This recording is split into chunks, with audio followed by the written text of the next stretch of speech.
go through the steps on how to remove a bathroom mirror that's glued in place, and you may only have a few spots of glue, but depending on who put it up, you could have a lot of glue behind here.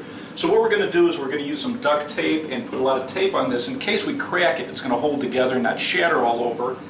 I also put some masking tape along the top edge of the counter, put down a drop cloth. I threw a cloth on top of the toilet tank.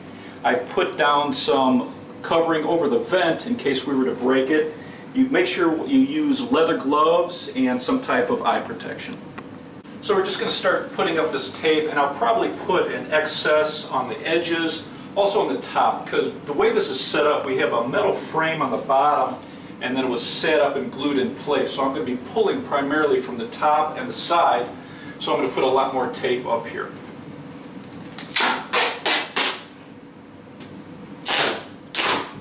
Now that I have it taped up, what I'm going to start doing is putting some shims behind the mirror, and this is just going to give me a little bit of room. I'm going to put some pressure on it.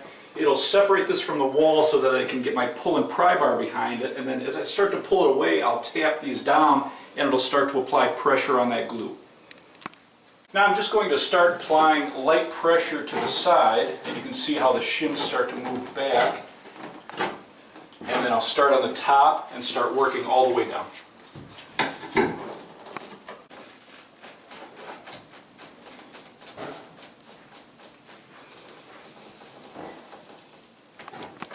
Another tip, you can use the shims to apply pressure so that you're not damaging the wall also. And you can see that you can hear it start to pull away, and we're just going to work our way back and forth on top of the mirror.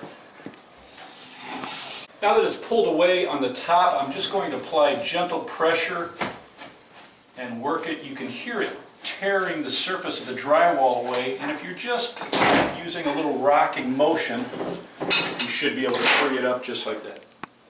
In this case, the track stayed in place, so I had to lift it up and out of this track. Some tracks will pull with the mirror, but in this case we had to lift it. So luckily we were able to miss the lights, but if you have a track on the bottom, it would probably pay to remove the lights so that you can lift it free, and now we're just going to have to do some drywall repair.